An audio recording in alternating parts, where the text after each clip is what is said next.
안녕하세요, 벨라입니다. 저는 카카오의 일하는 방식을 더 낫게 만드는 애자일 코치이고요. 구성원과 제품, 조직이 성장할 수 있도록 돕는 일을 하고 있습니다. 제목에 애자일이라고 써 있긴 하지만 오늘 하려는 이야기는 사실 소제목에 써 있는 내용이에요. 우리가 회사에서 일을 하다 보면 좋은 결과물을 만들기 위해 함께 일을 잘하려고 고안된 방법들을 잘못 사용하거나 보여주는 데에 집중하면서 일을 더 힘들게 만드는 경우를 마주할 때가 종종 있습니다. 그런 방식들 중에는 애자일이라고 알려진 것들도 꽤 많더라고요. 그래서 애자일에 관한 오해를 푸는 게 먼저일 것 같아서 질문을 하나 준비했습니다. 여러분이 생각하는 애자일은 뭔가요? 저는 애자일 코치로 일한 지 올해로 만 10년이 됐는데요. 화면 속의 내용은 자신들이 애자일을 하고 있다고 믿는 개인, 팀, 조직에게서 들었던 이야기입니다. 여기 써 있는 방법을 사용하기 때문에 우리는 애자일을 하고 있다 라고 믿는다는 거죠. 그래서 애자일 코치라는 역할을 스크럼을 가이드하는 사람 혹은 애자일 방법론을 전파하거나 애자일 관련 교육을 하는 사람으로 알고 있는 경우가 많다고 느낍니다.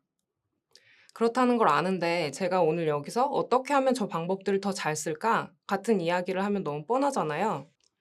그래서 애자일 코치는 뭘 하는 사람이길래 조직에 존재하고 우리가 이미 들어본 그 방법들을 도대체 왜 쓰는 건지, 썼을 때 어떤 효과가 있는지, 그게 제품과 서비스, 그리고 조직에 어떤 영향을 주는지, 그래서 카카오에서는 언제 어떻게 그 방법들을 사용하여 효과적으로 일을 하고 그걸 제품의 성공으로 연결시키는지 이야기하려고 합니다.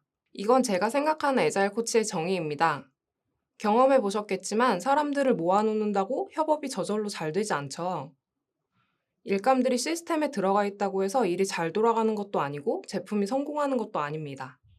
개인이 맡은 일감이 더 말단에 있을수록 이게 어디에서 비롯된 일인지 잘 모르는 때가 많고 내가 수행한 일과 내 동료가 수행한 일이 어디에 어떤 영향을 미치는지 깊이 알지 못하는 경우가 많아요.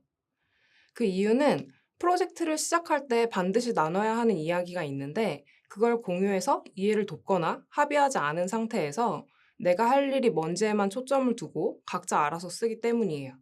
그러면 아무도 챙기지 않는 영역이 생길 수밖에 없죠. 그걸 그대로 놔두면 제품 출시에 문제가 생기고 일정이 늦어지고 늦어진 만큼 인력 투입이 많아져서 돈은 더 많이 들어가게 됩니다. 이 때문에 제품을 같이 만드는 사람들 간의 이해의 간극을 메워서 협업을 이끌어내고 일이 잘 돌아가게 만드는 일이 필요해요. 애자일 코치라는 역할은 화면에 써 있는 것처럼 바로 이런 시각을 가지고 조직과 제품에 존재합니다. 그래서 사용하는 방법이 애자일인지 워터폴인지는 별로 중요하지 않아요. 중요한 건 우리가 만들어야 할 제품을 잘 만들어서 시장에 내놓는 일이고 더 나아가서는 잘 만든 제품으로 돈을 많이 벌고 시장이 선순환할 수 있도록 사회에 선한 영향력을 발휘하는 일이라고 생각합니다. 그리고 이보다 더 중요한 게 있는데요. 제품을 만드는 과정에 참여하는 사람들이 제품과 함께 성장함으로써 조직이 함께 성장하는 것. 회사와 구성원의 관계는 이런 관계여야지만 서로에게 가장 바람직하다고 생각합니다. 사실 이 문장은 제가 십수년 동안 이 일을 하면서 갈고 닦아서 만들어낸 문장인데요. 애자일 코치가 도대체 뭐 하는 사람이냐? 같은 공격을 받으면서도 계속 제품을 만드는 데 참여해서 성과를 낼 수 있었던 건 개인과 조직, 제품의 성장에 방점이 찍혀 있었기 때문이었어요. 그래서 카카오에 합류한 직후 반년 동안은 동료들의 성장, 서비스의 성장, 그리고 조직의 성장에 기여할 수 있도록 카카오에 어떤 서비스들이 있는지, 그들이 어떤 조직 체계로 협업을 하고 있는지 알아보고 각각에는 어떤 방법을 사용하는 것이 적절할지 파악하기 위해 세 단계를 수행했습니다. 이 중 첫 번째 단계인 관찰과 분석에 해당하는 오픈워크 활동은 작년 이프 카카오에서 제 동료가 소개한 바 있어요. 카카오라는 회사는 처음에 메신저를 만드는 스타트업이었지만 지금은 서비스가 많아졌고 조직 규모도 커지면서 프로젝트를 관리해야 할 필요가 생겼습니다. 그래서 지라라는 도구를 사용해서 일감을 드러내는 활동을 시작했고 올해도 같은 선상에서 진행하고 있었습니다. 거기에 제가 관찰과 분석을 목적으로 함께 했고요. 두 번째 문제 정의 및 실험 단계에서는 오픈워크 코칭에서 관찰하고 분석한 것을 토대로 어떤 부분에 개선이 필요한지를 찾아냈습니다. 그렇게 문제 정의를 하고 제대로 문제를 정의한 건지 확인하려고 만든 과정이 게링 스타티드 세션입니다. 이 과정은 같이 프로젝트를 수행하는, 같이 제품과 서비스를 만드는, 같이 일하는 팀원들이 함께 모여 앉아서 화면 속 질문에 대해 손으로 직접 써보고 쓴 내용을 나누는 시간이에요. 질문을 읽어보시면 보통은 본인이 잘 알고 있다고 믿고 상대방도 알고 있다고 생각하면서 확인하는 과정을 잘 거치지 않는 그런 질문이에요. 그래서 일을 진행하는 내내 문제가 발생하게 만드는 내용입니다. 즉, 함께 일하는 사람들이라면 모두 같은 눈높이로 알고 있어야 할 것들이죠. 그런데 질문에 대해 각자 문서에 써서 멘션을 날리거나 모여서 말로 뱉어내지 않고 한자리에 모여서 손으로 적어보는 이유가 있는데요. 첫째는 내가 머리로 알고 있다고 생각하는 것을 손으로 적어서 두 눈으로 보면 정말 알고 있는지 스스로 확인을 할 수 있어요. 그리고 두 번째는 각자 쓴 것을 함께 볼 수 있도록 펼쳐놓고 다 같이 이걸 보면 어디가 같고 어디가 다른지가 보이죠. 즉, 정말로 우리가 함께 일할 준비가 되어 있는지, 같은 출발선에 서 있는지를 확인할 수 있다는 의미입니다. 여러분도 함께 일하는 분들과 이 질문을 펼쳐놓고 손으로 한번 적어보세요.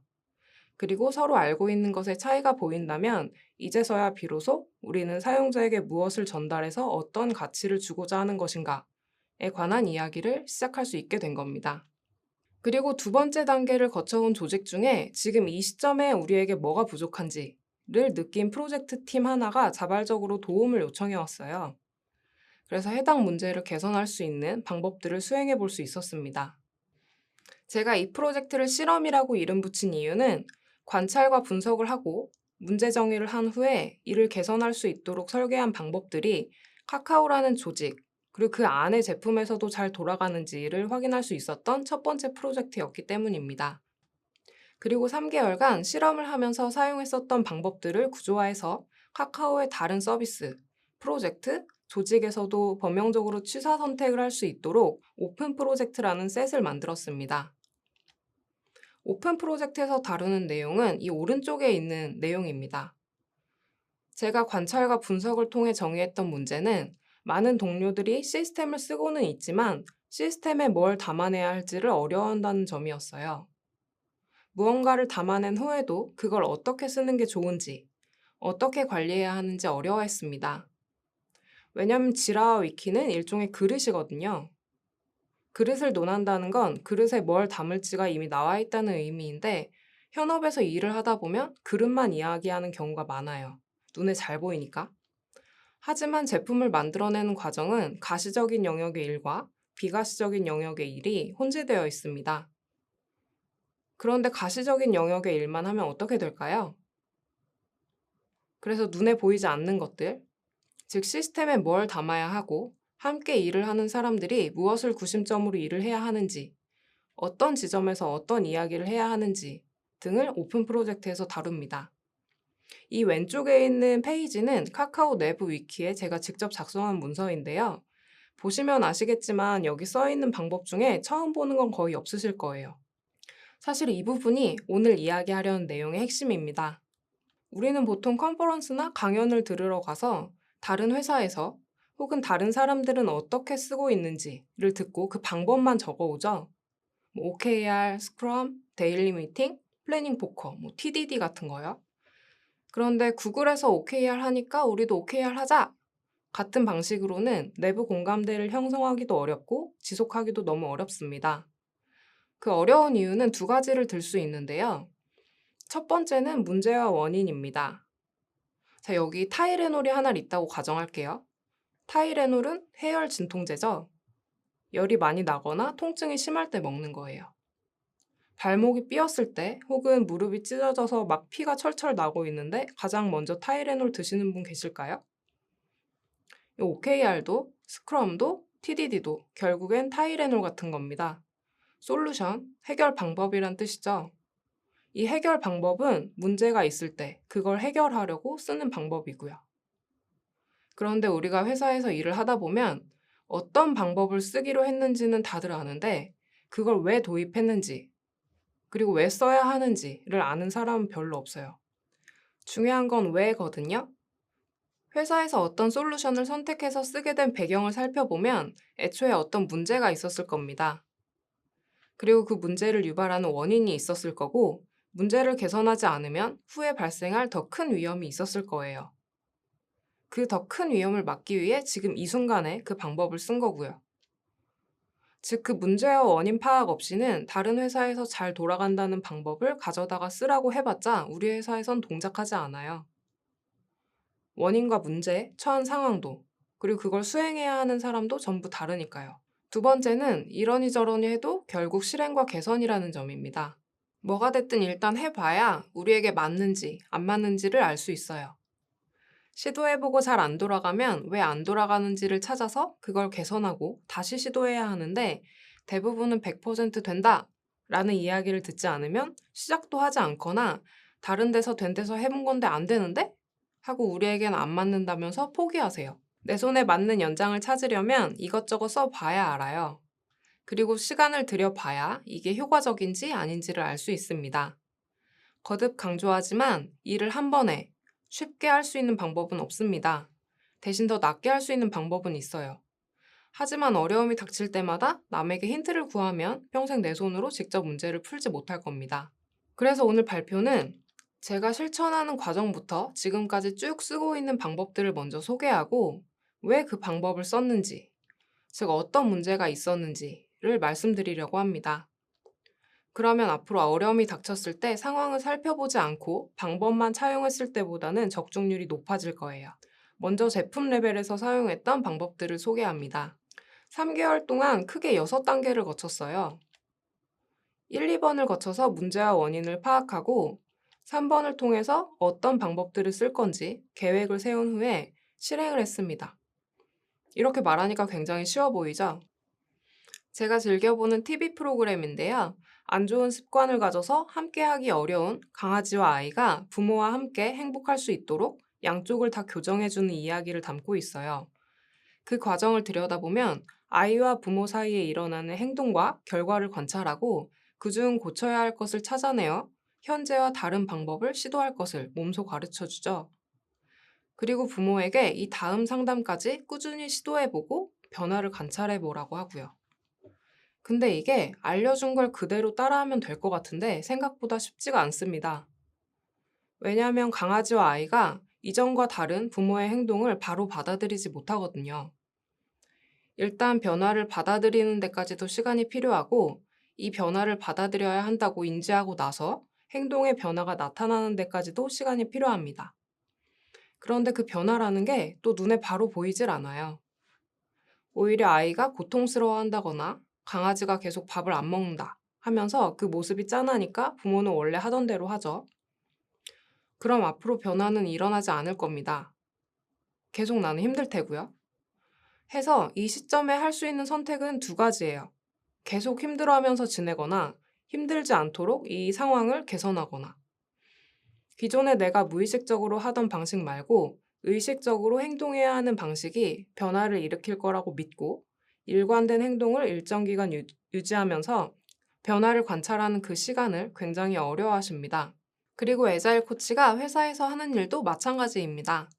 일이 잘 안 돌아간다는 곳에 가서 뭐가 문제인지를 살펴보고 그걸 개선할 수 있는 방법을 찾아내거나 만들어서 일이 돌아가도록 판을 만들어줍니다. 그리고 사람들이 실행하는 동안 변화를 받아들이고 그로 인해 이전의 문제가 개선될 때까지 지속할 수 있도록 옆에서 계속 변화를 관찰하고 도와줍니다.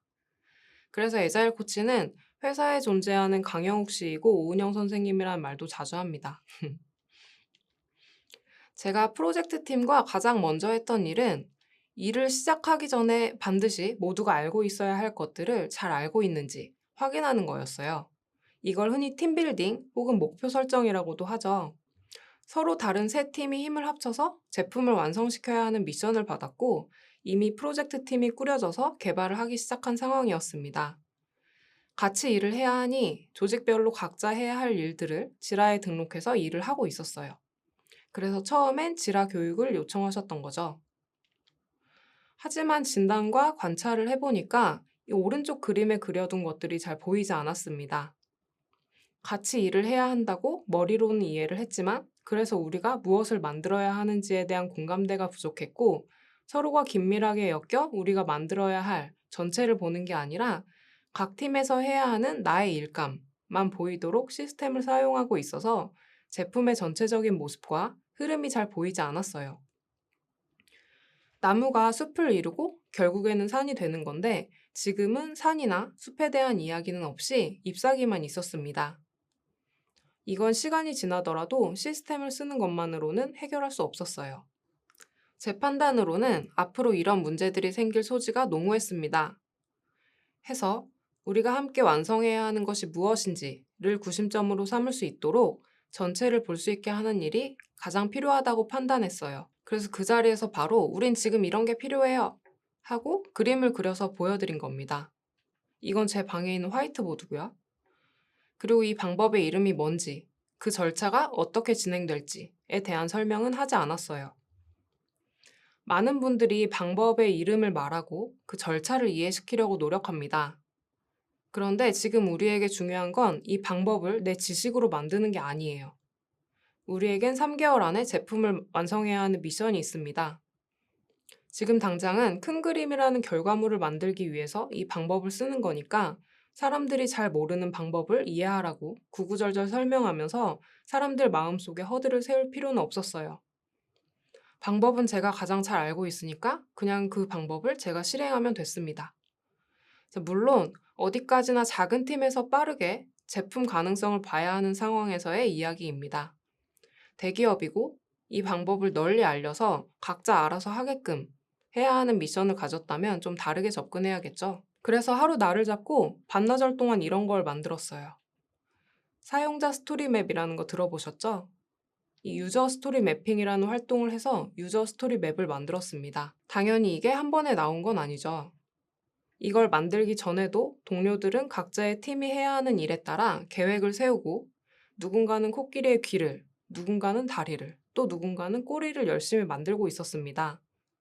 그래서 그것들을 한데 모아서 전체를 조망할 수 있게 만들어주고 이 중 가장 중요한 게 뭔지, 좀 덜 중요한 건 뭔지를 구분하게 하고 그 와중에 미처 생각지 못해서 구멍이 났던 부분을 드러나게 하는 일을 할 수 있도록 만들어준 겁니다. 이 화이트보드에 있는 포스트잇과 그 구조, 글씨들은 그 활동의 결과물이에요. 그런데 요즘 재택하는 회사가 많죠. 게다가 우리가 앞으로 3개월 이상 해야 할 일을 이렇게 화이트보드에 포스트잇 상태로 붙여두면 관리하기가 좀 어렵습니다. 그래서 포스트잇에 써둔 내용과 포스트잇 간의 구조는 그대로 지라와 위키 시스템으로 옮겨냅니다. 프로젝트 관리가 좀 더 용이하게 하려고요. 이 화면에 보이는 그림은 지라의 티켓으로 하나씩 쪼개서 넣기 전에 화이트보드에 있던 포스트잇과 구조, 글씨들을 그대로 구글 시트로 옮겨서 워크숍이 끝난 직후에 제가 공유해드린 모습입니다. 포스트잇 낱장을 다 떼서 주고 가서 알아서 넣으세요 해서 막상 적으려면 굉장히 어려워요. 그래서 시스템상에서 어떤 모습이 될 건지 시각화를 해서 보여준 겁니다. 실제로 업무 관리는 지라의 일감을 모두 담은 후에 로드맵과 플랜이라는 기능도 함께 사용했어요. 자, 여기서 한번 짚고 넘어갈게요.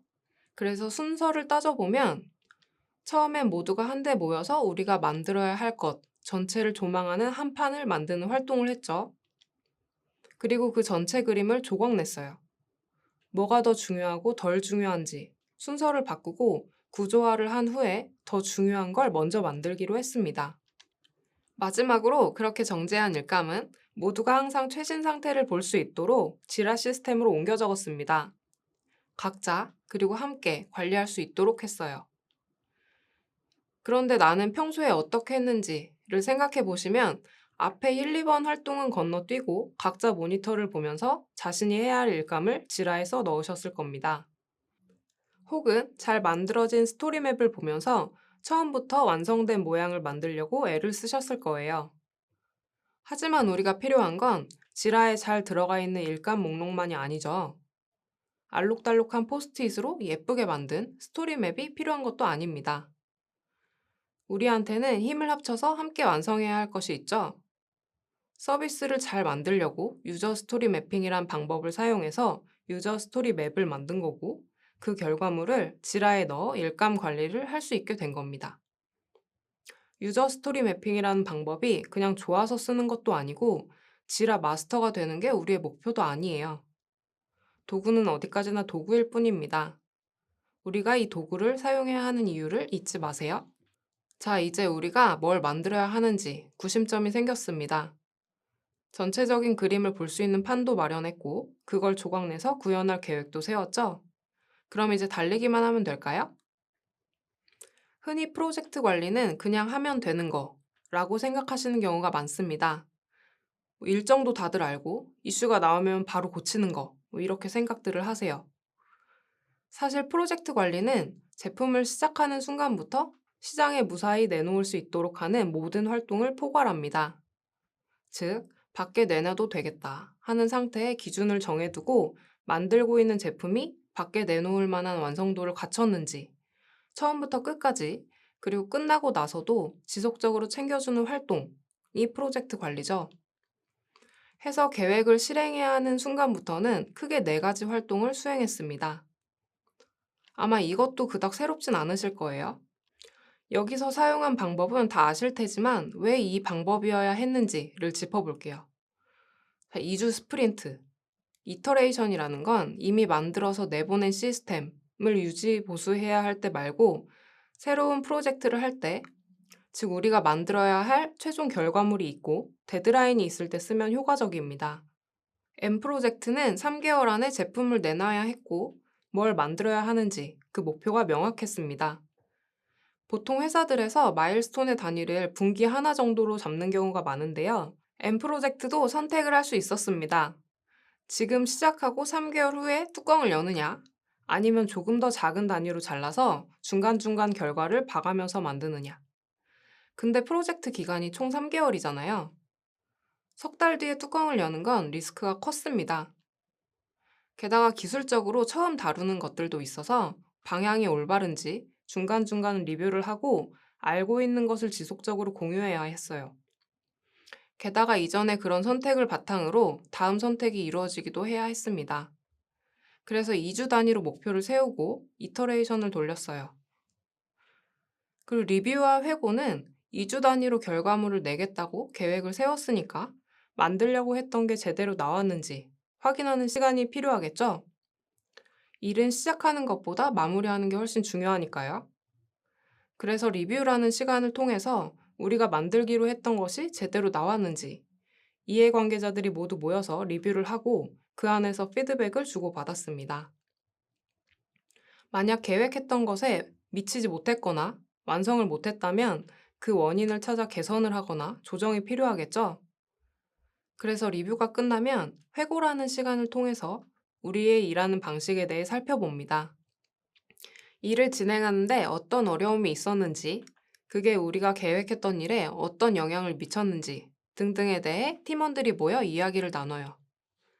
그리고 그 다음 이터레이션에서는 그런 일이 반복되지 않게 하려면 어떻게 해야 할지 논의합니다. 그렇게 우리의 일하는 방식을 더 낫게 만들기 위해 시도할 방법을 정해서 다음 이터레이션에서는 그 방법을 실천해요. 여기서 팁이라고 하면 저는 회고 때 개선 방안을 한 가지만 꼽도록 하는데요. 사람의 행동에 변화가 생기게 하려면 따라하기 쉬워야 하기 때문입니다. 업무 리스트처럼 빽빽하게 주면 전부 기억하는 것도 너무 어려워요. 그래서 안 하게 됩니다. 해서 변화시켜야 할 것은 한 번에 한 가지만 시도를 하고 그걸 꾸준히 실천할 수 있는 시간을 주어서 그 방법이 우리에게 맞는지 살피도록 하는 게 중요합니다. 그리고 데일리 미팅은 안 하는 회사가 없을 정도로 너무 흔하죠. 얘기를 들어보면 1시간씩 하는 경우도 많더라고요. 근데 데일리 미팅은 내가 일을 이렇게나 많이 하고 있다는 걸 자랑하는 시간이 아닙니다. 기술회의를 하는 시간도 아니고요. 회사의 일이라는 건 팀이 함께 수행해야지만 결과를 낼 수 있는 것이고, 그중 내가 한 부분을 맡고 있는 겁니다. 때문에 데일리 미팅의 기본 포맷은 우리가 2주 안에 달성해야 할 목표가 있는데, 그 목표를 달성하려면 해야 할 일들 중에 어제 내가 이걸 하겠다고 했어요. 그 일을 했나 못했나? 했으면 오늘은 뭘 할 거고, 못했으면 왜 못했는지, 시간이 더 필요한 건지 혹은 내가 해결하기 어려운 문제가 닥쳐서 누군가의 도움을 받아야 하는지 등을 이야기하며 우리가 2주 동안 달성하기로 한 목표를 완성하겠다는 약속을 지킬 수 있는지를 이야기하는 시간입니다. 우리가 힘을 합쳐서 결과물을 만들어낼 계획을 세우고 함께 진행 중인 거니까 내가 맡은 일이 나 혼자만 해야 하는 일도 아닌 거죠. 게다가 내가 맡은 일에 문제가 생겨서 제품 전체에 영향을 준다면 그건 모두가 알아야 하는 상황입니다. 그렇기 때문에 내가 하겠다고 한 일을 하는데 혹시 문제가 생겨서 진행이 안 되는 건 아닌지, 다른 동료의 도움을 받아야 하는데 누구에게 말해야 할지, 이걸 어느 시점에 말해야 할지 같은 고민하지 않아도 될 일을 고민하지 않게 해주려고 매일 아침 정해진 시간에 선체로 15분만 합니다. 그래서 데일리 스탠드업 미팅이라고도 부르죠. 주 단위 리스크 관리 미팅은 주로 서비스의 규모가 크고 이해관계자가 많이 얽혀 있을 때 더욱 효과적인 방법입니다. 그래서 엔터프라이즈급 회사에서는 이미 하는 곳들이 많아요. 주로 리더급들이 모여서 회의를 합니다. 이미 이터레이션도 돌고 있고 데일리 스탠드업 미팅도 하기 때문에 내부 사정은 잘 알고 있겠죠.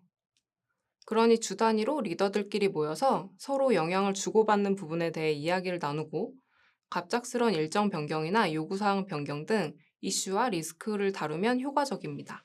자, 다시 맨 처음으로 가볼게요. 애초에 제가 이 팀에 들어갈 때 문제는 이런 거였죠. 그리고 우리가 이미 잘 알고 있는 그런 활동, 그런 방법들을 사용해서 뭐가 더 좋아졌는지를 살펴봤더니 이런 것들이 좋아졌습니다. 프로젝트 팀으로서 우리가 함께 해야 하는 이유를 멤버들이 납득했고, 우리가 만들어야 하는 제품을 구심점으로 이야기할 수 있었습니다. 내가 짠 코드가 어디에 영향을 주는지 알 수 있었고, 이 기획이 정말 가능한지 아닌지를 2주 안에 확인할 수 있었어요. 더불어 관리자 입장에서는 전체적으로 일이 잘 돌아가고 있는지를 실시간으로 알 수 있었고, 힘을 줘야 할 곳과 빼야 할 곳을 구분할 수 있게 됐죠. 이걸 혹시라도 당신 혼자 그렇게 생각하는 거 아니냐고 하실 수도 있을 것 같아서 프로젝트를 마무리하면서 받았던 피드백을 그대로 옮겨왔습니다. 프로젝트에 코치가 함께 한다고 했을 때 어떤 생각이 들었는지를 여쭤봤어요. 답변을 보시면 크게 두 가지가 보입니다. 애자일 코치가 뭐 하는 사람인지 조금이라도 알거나 잘 몰랐을 때 나오는 답변인데요. 처음에 말씀드렸던 것처럼 애자일 코치가 교육하는 사람 정도로 알려져 있기 때문에 프로젝트에 참여한다고 하면 우리는 교육이 필요 없는데 왜? 하는 생각이 먼저 듭니다. 내가 일을 해야 하는데 상대방이 뭘 할지 모르면 일단 방어를 하게 되겠죠? 그래서 병원에서 의사가 환자들과 라포를 형성하듯이 코치도 맨 처음엔 팀원들과 라포를 형성하는 게 중요합니다. 그렇지 않으면 일을 진행할 수가 없어요. 그래서 제가 라포, 그 신뢰를 잘 만들었을까요?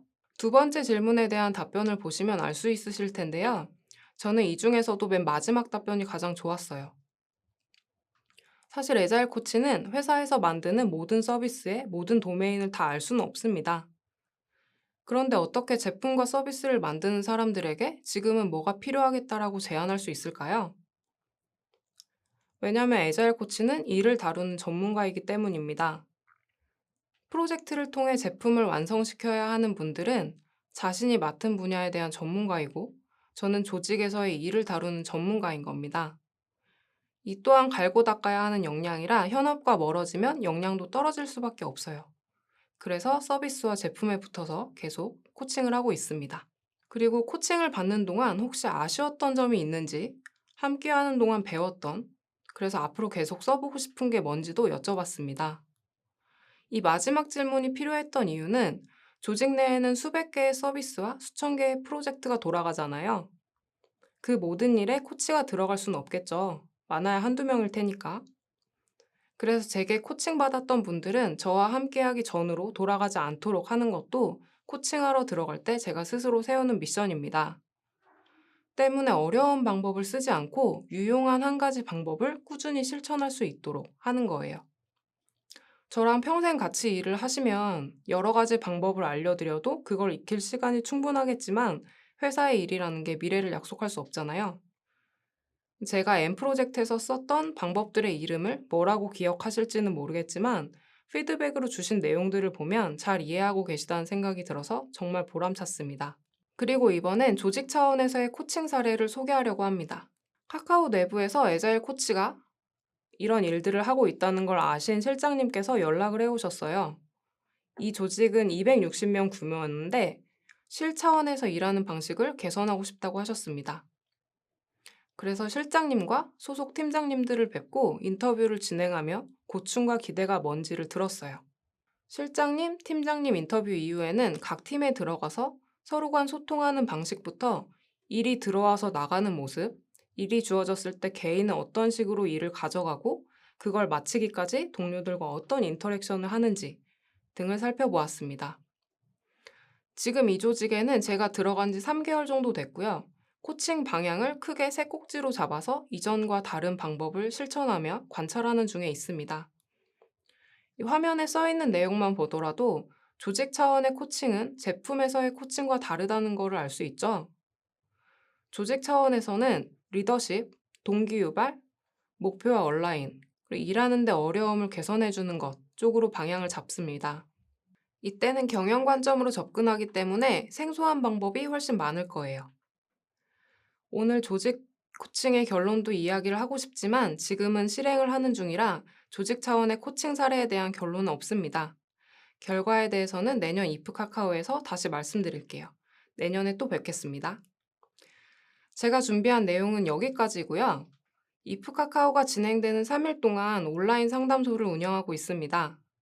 일을 하는데 어떤 종류든 어려움을 느끼셨다면 카카오의 애자일 코치분들과 이야기를 나누러 오세요. 감사합니다.